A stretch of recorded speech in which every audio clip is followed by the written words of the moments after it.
Chime in on what's happening with your favorite KFAN program. Make your voice heard on the Brad, Sean, Brian text line. Let us know what you have to say by texting your message to 64686. That's 64686. Standard message and data rates apply.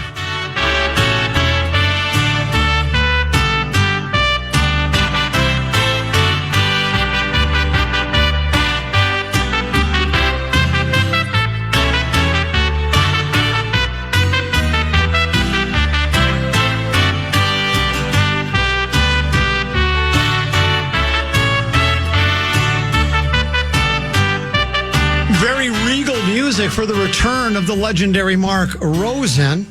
Good afternoon. Look at you. Well, I feel the same as I did before I left. Well, you know what? You look like you might even be stronger and in better shape now than you did when you left. Except for my back. What's wrong with your back? I just, I have issues sometimes where I tweak it a little bit, just moving weird and airplanes and just, so I... Airplanes, what? Oh, just, flying in general. Well, have you been flying recently? Recently, like a week ago. Yeah. Oh! Yeah. Well, I'm saying just generally, over the years, I remember the first time I did it, Nick, my son is about to turn 39.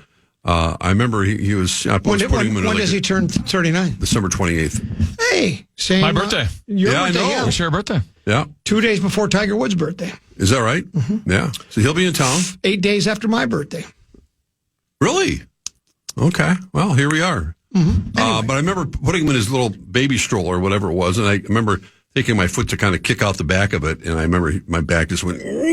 Ever since then, off and on, it creeps up on you. So other than that, I'm feeling fine, but it does become a little bit problematic. But I got this new device I've been using that Karen's Pilates instructor gave her to lay on your back, and it's kind of an odd looking thing, but you can really digs deep.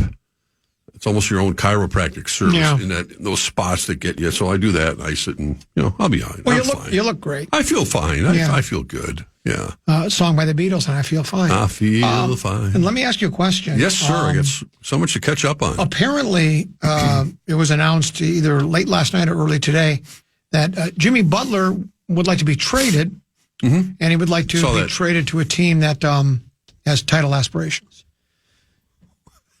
So what's that supposed to mean? Minnesota Timberwolves. Would you like to see Jimmy Butler return? I wouldn't be opposed to it, but I think there's like a 1% chance of that happening. Why? Trade Julius Randle for Jimmy Buckets. I think he mentioned kind of, well, again, he's not in a position to dictate that, but no.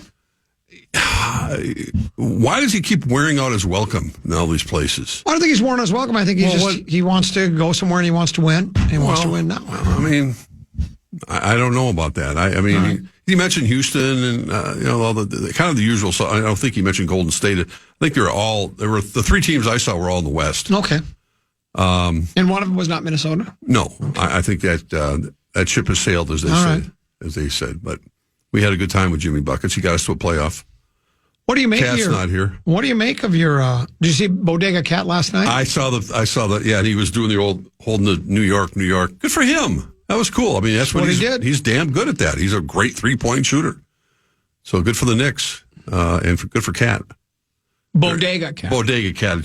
That's you did coin that phrase. I did coin that phrase. He is here. I wrote it down. I think the 19th next week, next Thursday night. The Knicks are here at Tarjay Center, the Bullseye. So that will be they'll get a rousing welcome here, no doubt. I mean, it's a little different situation than Kirk Cousins coming back on Sunday. I think, of course, Towns was traded. He didn't, bang his fist on the table and say, "I want out, I want out, I want out." I mean, so I think he'll get quite the ovation. I'm sure. So. They should have a video tribute to him. They'll do the whole thing here, I think. Will you be there for that game? I'm planning on it. Yeah. Yeah. Media? Yeah. Lexus Club? I don't know. Right now, media. I think they said, Closed circuit. know right now, yeah. There are 6 NBA players this season averaging at least 24 points with an effective field goal percentage of at least 59.0. The players are Tyler Hero, pretty good. Yeah. He's fun to watch. Antetokounmpo, what do you think of him? He's got a good future. What do you think of Kevin Durant? Durantula. Over the hill. No, he's still a bullseye shooter when he's healthy. How about Kyrie Irving? Another one that's he's a Hall of Famer. Absolutely. Durant's a Hall of Famer. Yes. Antetokounmpo's a Hall of Famer. Right. I don't know if Tyler Hero will be. No. And then the Joker. Yeah, that makes sense. There are 6 NBA players this season, right, averaging 24 points with an effective field goal percentage of at least 59.0. Yeah. I just named 5. Who do you think the 6th is? Bodega Cat. But we didn't need him. Well, I mean, I think you're seeing. I saw more glimpses of the way the Timberwolves wanted to be playing at the beginning of the year, but knowing they had growing pains, especially defensively, they had a pretty good streak of very effective games, especially in Game 1 against Golden State, and then what happened in Game 2? Ant was awful in the fourth quarter. He tried to play hero ball. Tried to play hero ball, turn the ball over. It wasn't just him, but he was, I think, the main catalyst. Well, I don't think he had anything. He had something to do with it. He wasn't the sole reason for the team giving up 44 points in the third quarter either. But you have to admit they've been playing this last streak. They're playing back-to-back games in Golden State. I mean, the Warriors are likely to come back and win that game after they destroyed them on Friday night. Held them 80 points or something, under 85. Well, yeah, but Golden State in that first matchup with the Wolves, they were coming off back-to-backs. We always use that. Oh, okay. Well, I didn't know that. They were. Yeah. You know, when we beat the Clips were coming off back-to-backs. It's weird watching. Isn't that funny when it works for them? When we have back-to-backs, we always bring it up. Yeah. But when the other team has back-to-backs, we don't say anything about it. Yeah. Well, I would if I was aware of the situation, but I was gone. It's hard. I watched the game the other night. It's hard to recognize anybody. I mean, obviously, you got Curry and Draymond Green, and but it's a real different looking Golden State Warrior team without the Splash Brothers together and a few other players that they're just, they're very effective. They like to get out and run the ball and a few other things, but I still think the Wolves are on the right path right now, considering where they were 3 weeks ago. You do? I do. Yeah, I do. Now they have they play the Lakers here Friday night, their next game. They've got all week to kind of get ready and get themselves reset again. Why are we having so much time between games? They got that tournament going on in Vegas. The one that we didn't qualify for. Who cares? If we had won that thing, you would be trumpeting it from here I want to a banner. Heaven's Gate. I'd want a banner up at Target Center by Friday night. That's exactly right. Well, I would. I think the league wanted the Wolves there because they're kind of becoming marquee. They get to play on Christmas Day, which is a first for them, which is kind of a signature game for the league to play on Christmas Day.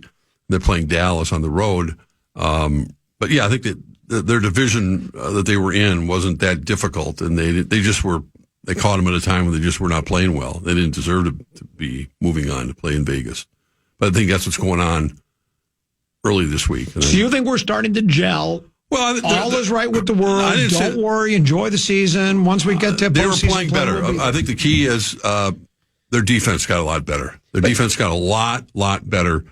But then why did it get so bad in the third quarter? In other words, here's my biggest complaint. I know they have a quality club. I just like to hold them to higher standards. Like, instead of just having 3 really good defensive games out of how many they played this year? 12 and 12, 24 games. Instead of having 3 good games defensively, why don't we have 17 or 18? Well, why do we continue to we take a step forward, we take a step back? It just doesn't that bother you at all? I think yes. Well, but it doesn't seem to. It seems to be. Well, first of all, quit putting words in my mouth. Everybody seems to just ignore it. No, I think that. It's not one game.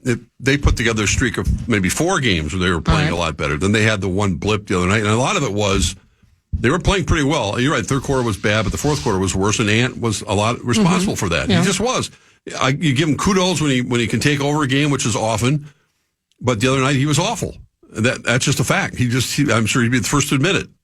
So he did admit it. Yeah, he was terrible. So that's why. He admitted it in such vehement terms. He got fined $25,000 for the way he criticized himself. He does get a little hot out there. He drops the F-bomb during. He sure does. Post game, and you're not allowed to do that in the league. Closed circuit to Ant.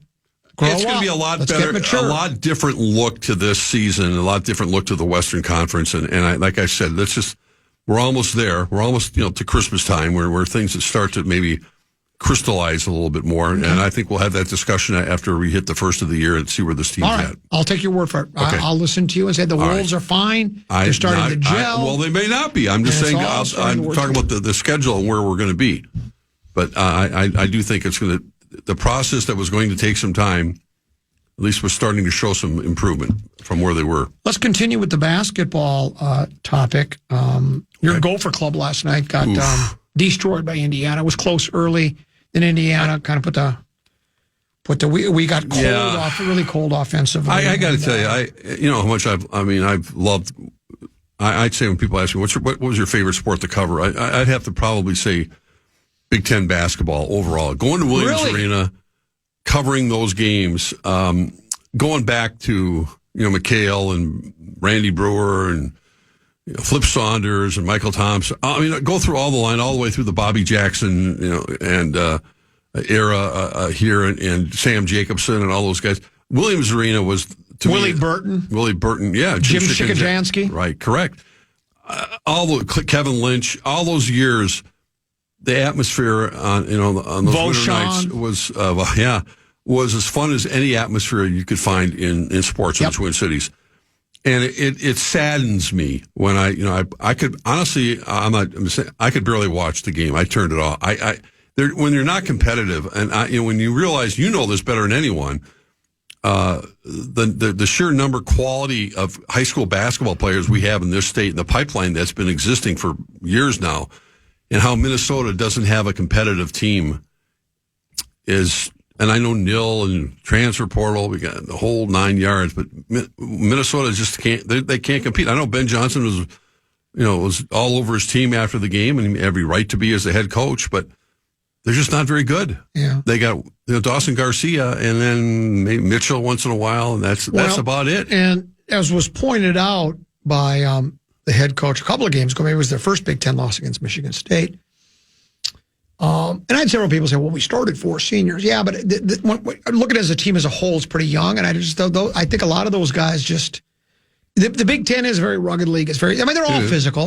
College basketball is physical, but Big Ten has a reputation of being very physical. And it's a whole different thing than, when you're a freshman, it's a lot different playing in the Big Ten than it is the Southeast Suburban Conference. Sorry, just it just a little is. bit. So it will take some time. But then, that even being said, even if given time, do these players have enough talent that they can get to a point where it's like, we're a quality Big Ten club? I don't know. We'll have to wait and see. That's all we can do. Yeah. We'll take a pause and come back. We'll get to a number of other topics, including the Vikings and Twins with the legendary Mark Rosen. That's next here on The Fan.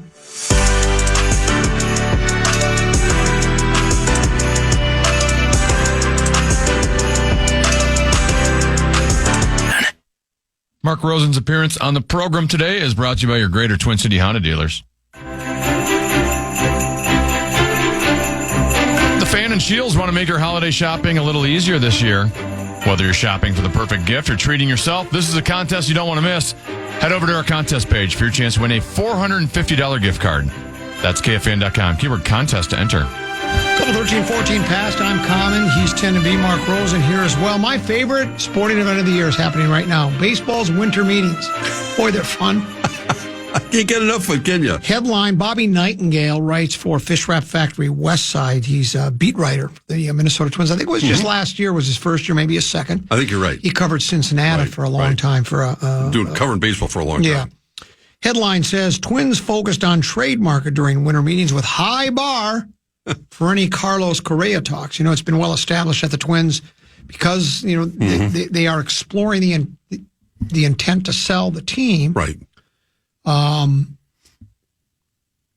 That they're going to keep the payroll at 130 and they don't plan to go any more than that. I think, as a matter of fact, right now, I think it might even be at 140. They're going to have to actually pare it down some more, if I thought I read the other day. But, Dateline Dallas, Derek Falvey says, talk about trade, that and the word is that the Twins would only be, they're not going to do any free agent stuff. If anything, they would just be involved in trade market.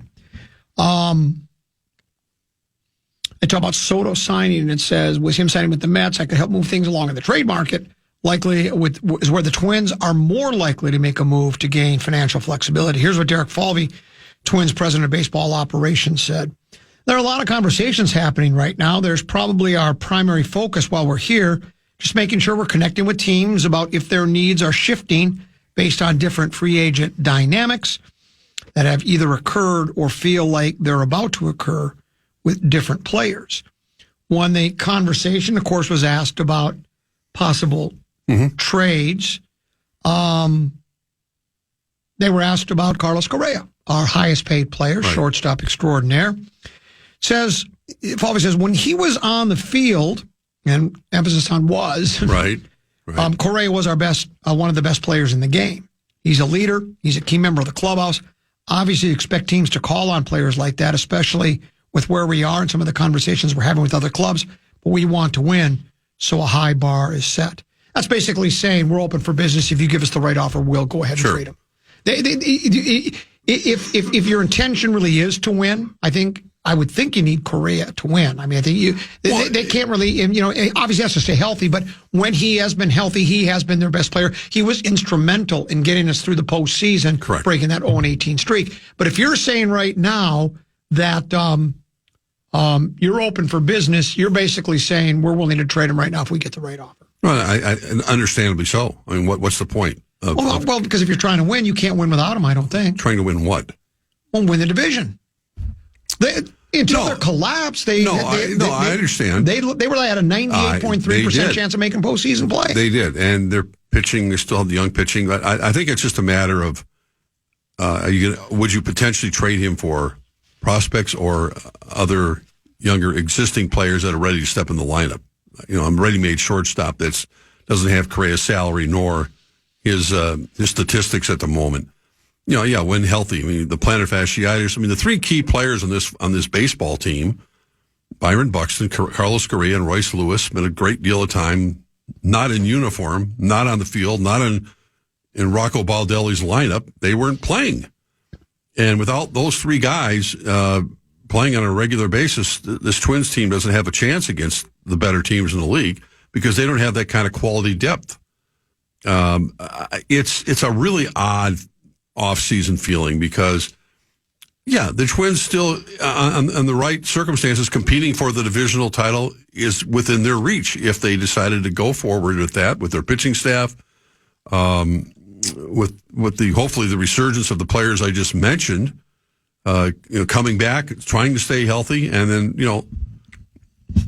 understanding that they have some players in waiting that are going to get there. I don't think they're going to take the approach that Walker Jenkins, I think that's his name, Walker, who's only 19 or 20 years old, and he's got major league material written all over him. I don't see the Twins doing it, moving him all the way up to play. He's certainly going to be double-A material and not more, but he's a natural-born hitter and a guy that I'd love to see them elevate. And I just go take a chance with him. What do you got to lose? You got to sell tickets. You got to try to get the fans interested in something. Now, granted, he's got to earn it. Do you think the average sports baseball fan of the Twin Cities is that into it that they know that name and go, I'm going to pay money to see him? You do it by proving it. I mean, I think you do it by getting people excited. Again, you have to market people, and baseball's awful at marketing it. And then I would say the Twins probably aren't much better at it. I mean, obviously, you got to look at what he does in spring training, but once in a while, you got to roll the dice and just take a chance and say, we're not moving the needle any other way right now. And so what are you going to sell to the fans this year? We don't even know who's going to be, who's going to be owning the team. But why can't we market the best marketing tool is winning. Right. We were within. Yeah. It was right in our fingertips, a spot in postseason. 3 teams in our division made postseason play. But last I checked, Cleveland, Kansas City, Detroit. Why can't we beat one of those teams? Okay. And I don't think you can do it without a healthy Correa. You can't. But why would you? Using your theory about get to the American League, ALCS, and get back to me it's the rhetorical question because the Twins have done it. Is winning the division the objective? Is that the ultimate objective, the ultimate ceiling for this baseball team? The answer probably is yes. Well, and it has to be the first step because you have to get there to have a chip and a chair and a chance to get through that. Of course, I understand that. And we know they're never going to spend any money, so you do have to ratchet down your expectations and say, you've got, but if I just feel like... I don't want to see him trade Carlos Correa. No, I think he's a player that, when healthy, is as good as there is in the league. I mean, at his position, and has proven that, especially late in the year, 2 years ago, and he's still pretty young. He's still in the midst of the prime of his career. So I do not want to see them trade him. His salary's already set. And it would send the wrong message, I think, to the fans to say we're interested in, we're going to get some prospects for Carlos Correa. Oh, yuck! I mean, the prospects could turn out 3-4 years from now, but who wants to wait for that? When you can, and you're right. When you look at the division, and the White Sox are a complete mess. Yeah. Hot mess. Hot mess, I like to call it. Yeah, Cleveland and Detroit made some noise this year, and a lot of noise. They did. Cleveland gave New York everything they wanted. I mean, I know they ended up losing. No, they did. They did. But no, I'm with you. I'd rather see them keep him, and I hope they do. Correa has a full no trade clause. He's also damaged goods at an inflated salary. Everybody brings up the no trade clause. He's also able to waive that. Do you think if Carlos Correa was told, we have an opportunity to trade you to the New York Yankees, Los Angeles Dodgers, San Diego Padres, right, New York Mets, or some of the other contending teams, he couldn't waive that no trade clause fast enough, would be my guess. Do you think he's going to go, no, I want to stay here and finish the fourth place again? That's what I'd like to do. So again, you're right. He does have a no trade clause, but he can also waive that. All you can do is ask. Yeah, he certainly can. So can, and his agent. Yes, they can say, it's time to move on. Breaking news as we get ready to go to break. Biggest topic of discussion at the winter baseball meetings. Should Sam Darnold be back as the Vikings quarterback next year? That's the biggest topic of conversation. We're going to ask you about that on the other side of the break and talk about the Vikings. All we do, tend to be the Vikings have a message for the Detroit Lions, and it goes something like this. Object in your mirror may be closer than damn straight. Showdown in Motown, Week 18 looming. We'll talk to Mark about the Vikings. We'll do that next here on the Common Man program on the Fan.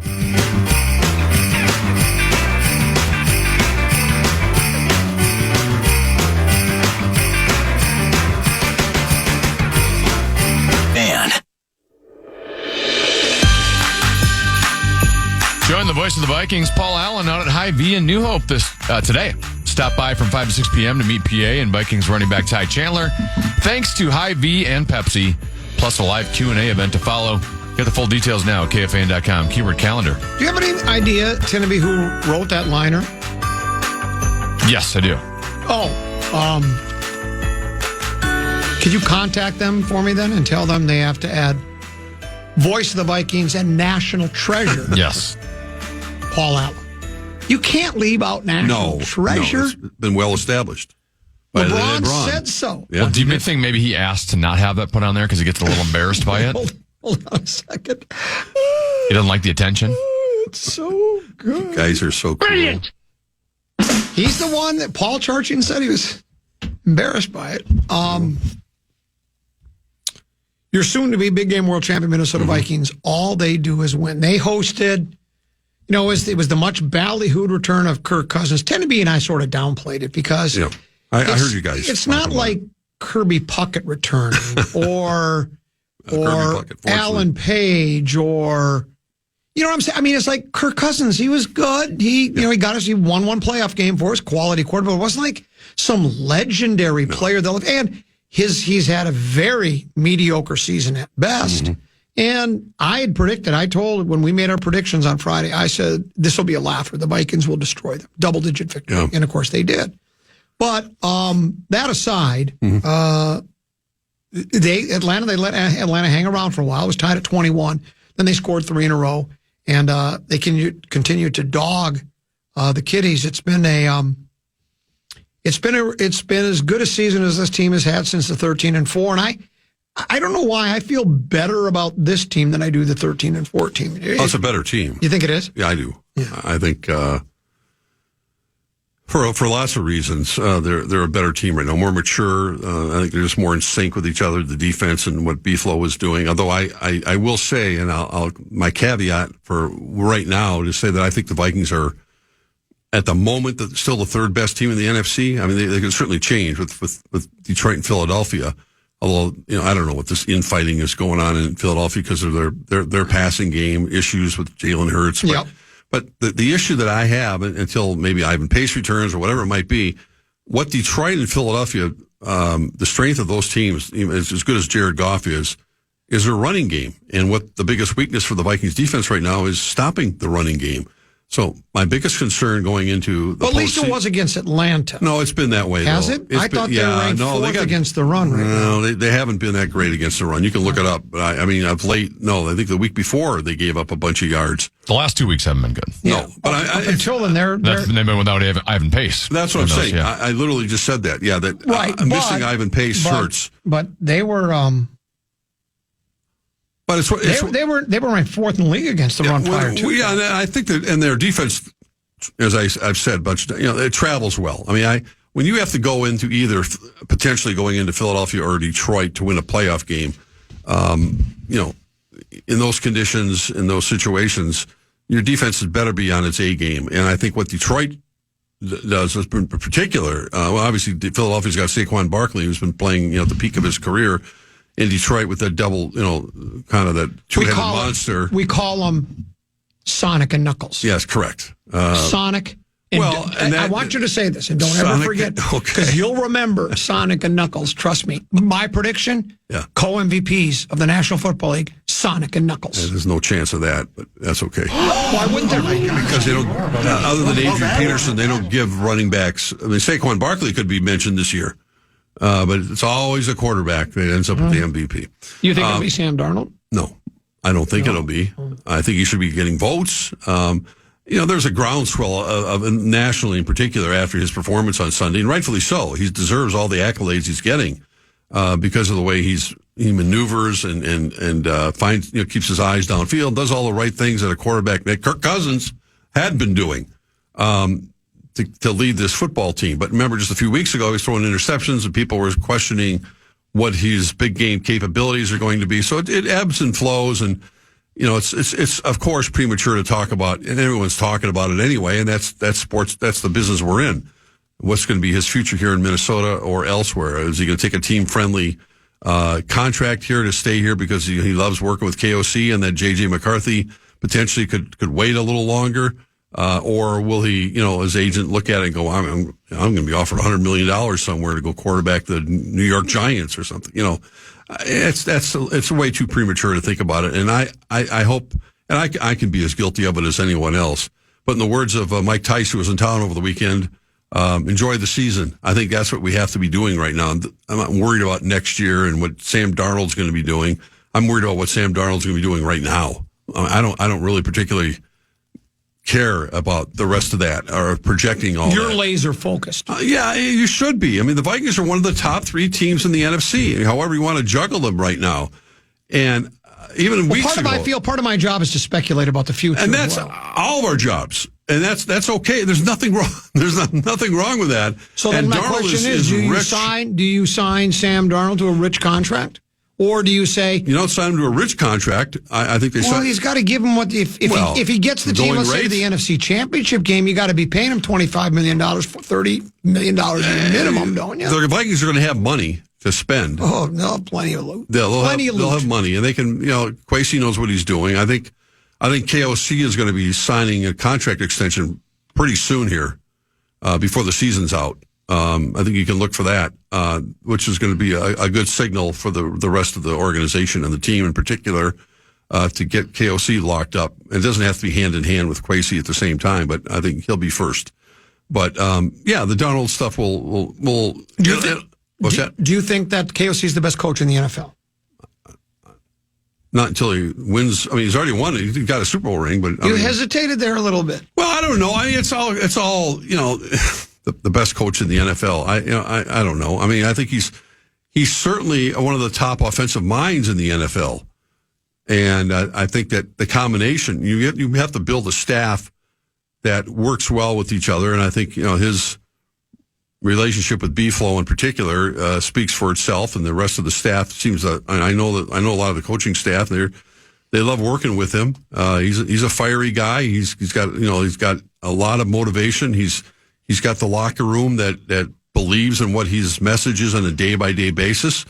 So if he can, considering the Vikings are supposed to win 6 games this year, he should be getting a lot of consideration for Coach of the Year. And I know that's based on the regular season, not the postseason. So no matter what happens in January, KOC should be locking down a lot of those votes because of where the Vikings were projected to finish and where they are right now. And with a quarterback that was people scoffed at. Sam Darnold. What? That's enough reason for KOC to get more than enough votes to be Coach of the Year. Tenneby and I didn't scoff at Sam Darnold. Well, when I say scoff, I think that you're looking at it going, well, he would have been maybe starting the season until J.J. McCarthy's ready. Right. But let's not kid ourselves. I think all signs were pointing towards, like a lot of the rookie quarterbacks in the ballyhooed draft class, that J.J. McCarthy would have been starting for this football team. And he still may have, given how the Vikings began the year, that McCarthy may have moved into the starting rotation, as they say. Most everyone thought Darnold should start and let J.J. McCarthy. Yeah, I agree with that. Yeah, I think that was going to be the case. I was one that thought I would just start McCarthy right away. I know it had nothing to do with Sam Darnold. What Tenneby and I said all along was, if this is such a great place for a rookie quarterback to land, why wouldn't it be a great spot for Sam Darnold? Now, I'm not suggesting that I predicted Sam Darnold would have the type of season he has, but it's like if you're going to say those kinds of bookend tackles, having the 2 really good wide receivers, including the best in the league, having a great tight end, a good running back, isn't going to help a rookie quarterback. It should help a guy like Sam Darnold too, right? Listen, we saw just a brief glimpse of J.J. McCarthy, but I will just tell you, inside, they are extremely high in his future here in Minnesota. They feel they got the right guy, the right temperament, the right mechanics, and the right head coach for J.J. McCarthy to be a star here for many, many years. So then you would let Darnold go? Well, no. Because he's going to, if Darnold continues to play like he does, and again, let's just forget winning the Super Bowl. Let's just say they win a playoff game. Right. And let's say in the second round, the division round, they lose. But, it's not because of him. He's brilliant. Something happens. Defense gives up. Well, then, and he's going to want more money. Do you sign him to a 3 or 5 year deal, or do you say, no, we got J.J. McCarthy. We appreciate you taking us to where you did. We're moving on. Sam Darnold understands the dynamics of where he's at, where he was beginning of the season, where he's at right now. And he understands that the price tag is going up for him and his agent, that he will get those kind of offers. Now, the question is that more important to go to a team? Because the teams that need quarterbacks, generally speaking, right now, aren't really good football teams. They don't have the talent, certainly, that this Vikings offense has around him. He's never made the big money, though. No, he hasn't. And if it's his time for the mother load. Chasing, and I'm not saying chasing, but if he's earned it, if he's earned that opportunity to get the big money and play for a team that's not nearly as good as the Vikings offense is, go for it. That's his. So you're saying you wouldn't pay him unless he takes a home down discount? You would not pay Sam Darnold. It depends on what he's asking. If he's asking for the money that the top echelon quarterbacks are getting in the league, I don't know that the Vikings can afford that. When he's in all likelihood not going to be starting a year from now. You could say to yourself, like the old days, why wouldn't he be starting though? What if Sam Darnold? Unless you think this is a fluke or a flash in the pan, he's right now a top 10 quarterback, could be slipping toward top 5. This is what we've been waiting for here forever. And you're going to let him walk away because you think J.J. McCarthy and quarterback. I don't think you let him walk away immediately. But if you think that Sam Darnold can be, and he's only 29 years old, and that despite the fact that other teams ran him through their system and he didn't produce anything, doesn't mean that he can't be a really good quarterback for years to come.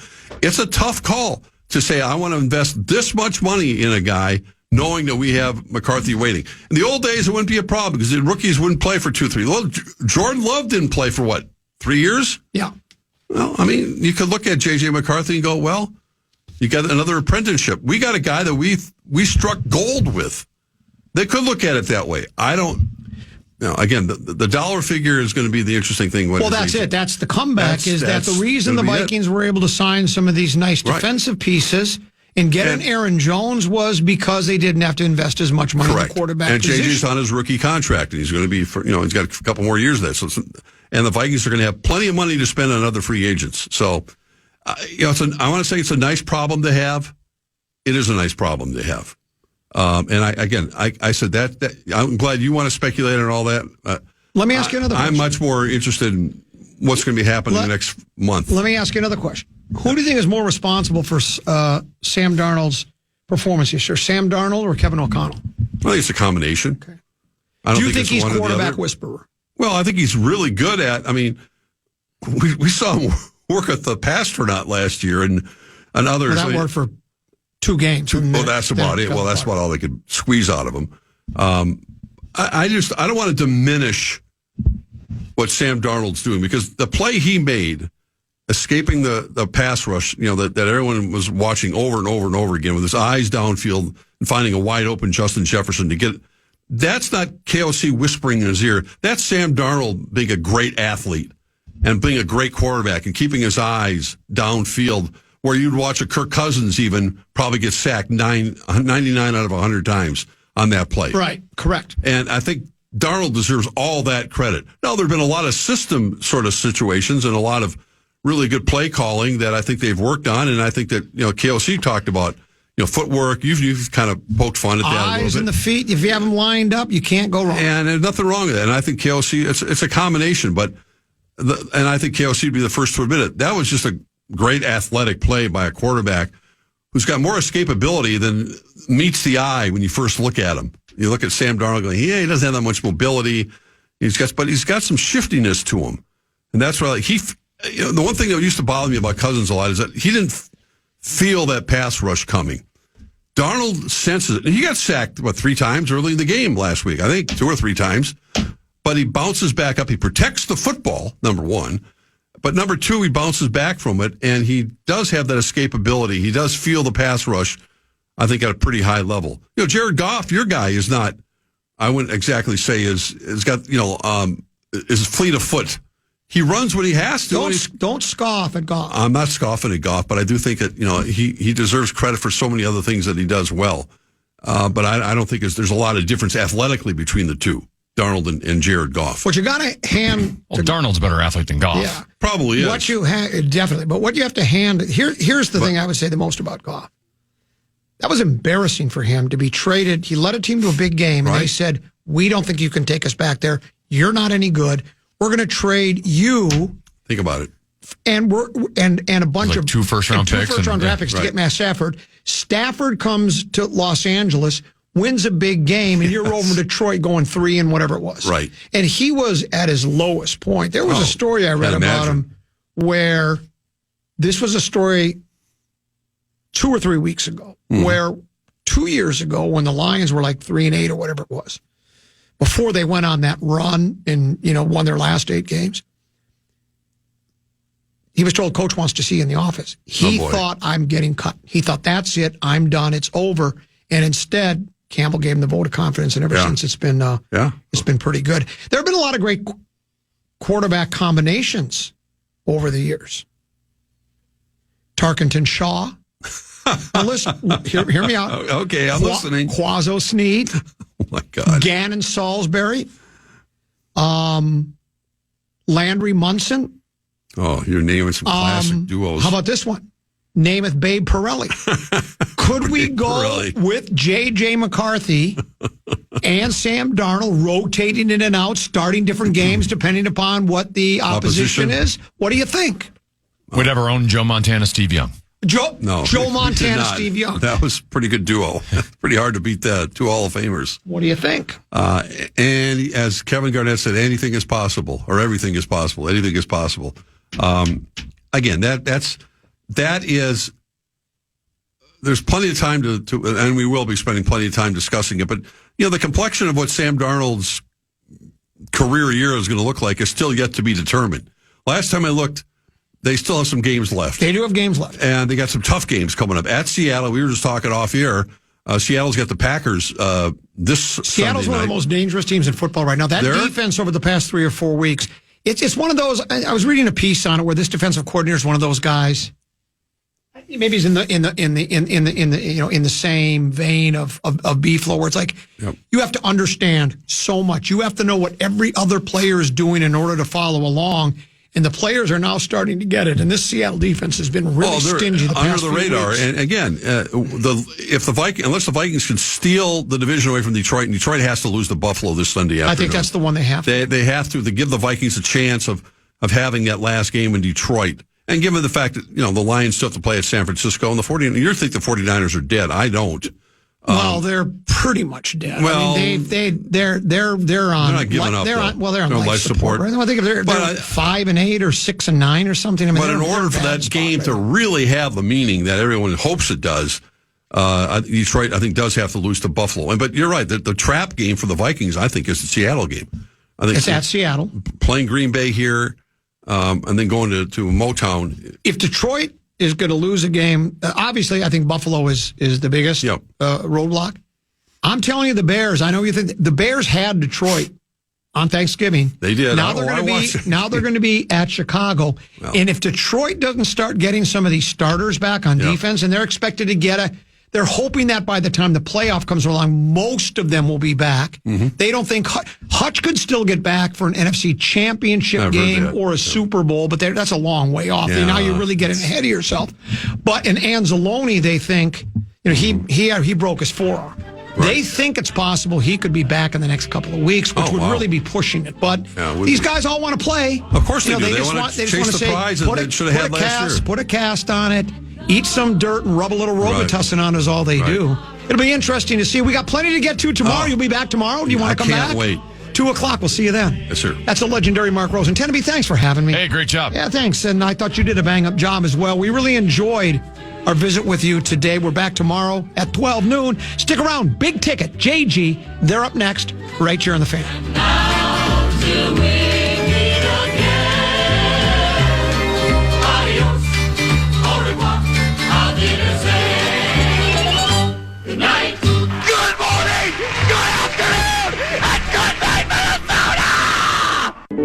Good night, folks, and good night, Mrs. Calabash, wherever you are. Hell no, we're going to go to playoffs. I'll tell you that right now.